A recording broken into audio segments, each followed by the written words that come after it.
श्री सच्चिदानंद सद्गुरु साईनाथ महाराज की जय।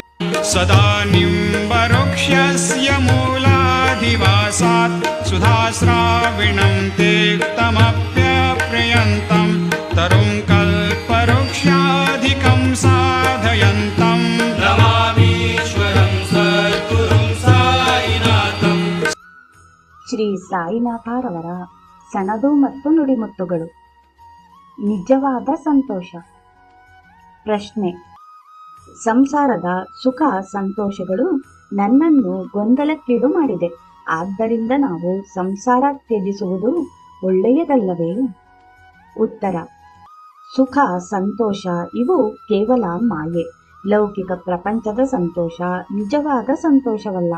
ಪಾರಮಾರ್ಥಿಕದಲ್ಲಿರುವ ಮಾನವ ಅದರ ಕಡೆಗೆ ಬಲವಂತವಾಗಿ ಎಳೆಯಲ್ಪಟ್ಟು ಅದು ನಿಜವಾದ ಸಂತೋಷ ಎಂದು ತಿಳಿದಿದ್ದಾನೆ. ಅವರವರ ಪ್ರಾರಬ್ಧ ಕರ್ಮಕ್ಕೆ ಅನುಸಾರವಾಗಿ ಒಬ್ಬ ಪಂಚಾಮೃತ ಪಡೆಯುತ್ತಾನೆ, ಇನ್ನೊಬ್ಬ ಹಳಸಿದ ಅನ್ನ ಪಡೆಯುತ್ತಾನೆ, ಇನ್ನೊಬ್ಬನಿಗೆ ಗಂಜಿ ಮಾತ್ರ. ಕೊನೆಯವನು ಅಸಂತುಷ್ಟ. ಮೊದಲನೆಯವ ನನಗೇನೂ ಕೊರತೆಯಿಲ್ಲ ಎನ್ನುತ್ತಾನೆ. ಇದರ ಫಲಿತಾಂಶ ಹಸಿವನ್ನು ನೀಗಲು ಆಹಾರ ತಿಂದಂತೆ. ಕೆಲವರು ಜರತಾರಿ ಶಾಲು ಹೊದೆದುಕೊಳ್ಳುತ್ತಾರೆ, ಕೆಲವರು ಚಿಂದಿ ಬಟ್ಟೆಯಲ್ಲಿ ತೃಪ್ತರಾಗುತ್ತಾರೆ.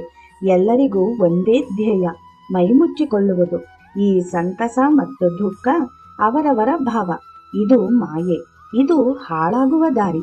ಸಂತಸ ಮತ್ತು ದುಃಖ ಎಂಬುದು ನಿನ್ನಲ್ಲಿ ಇದ್ದಾಗ ಅದನ್ನು ತಡೆಹಿಡಿ, ಅದಕ್ಕೆ ಅವಕಾಶ ಮಾಡಿಕೊಡಬೇಡ. ಇದು ನಿಸ್ಸಂಶಯವಾಗಿಯೂ ಮಾಯೆ ಮಾತ್ರ. ಷಡ್ರಿಪುಗಳು ಎಲ್ಲವೂ ಮಾಯೆಯ ಆಟ. ಅವು ನೈಜವಾಗಿದ್ದರೂ ನಿಜವಲ್ಲ.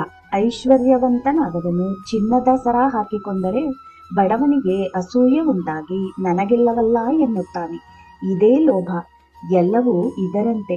ಆದ್ದರಿಂದ ನಾವು ಅರಿಷಡ್ವರ್ಗಗಳನ್ನು ಗೆಲ್ಲಬೇಕು. ಅದನ್ನು ಗೆದ್ದರೆ ಆಸೆಗಳು ಉದ್ಭವಿಸುವುದಿಲ್ಲ. ಇಲ್ಲದಿದ್ದರೆ ಅವುಗಳ ಗುಲಾಮರಾಗುತ್ತೀರಿ. ಅದನ್ನು ಹಿಡಿತದಲ್ಲಿಟ್ಟುಕೊಂಡರೆ ನಿಮ್ಮ ಮೇಲೆ ಅವು ಪ್ರಭಾವ ಬೀರುವುದಿಲ್ಲ. ಜೈ ಸಾಯಿರಾಮ್.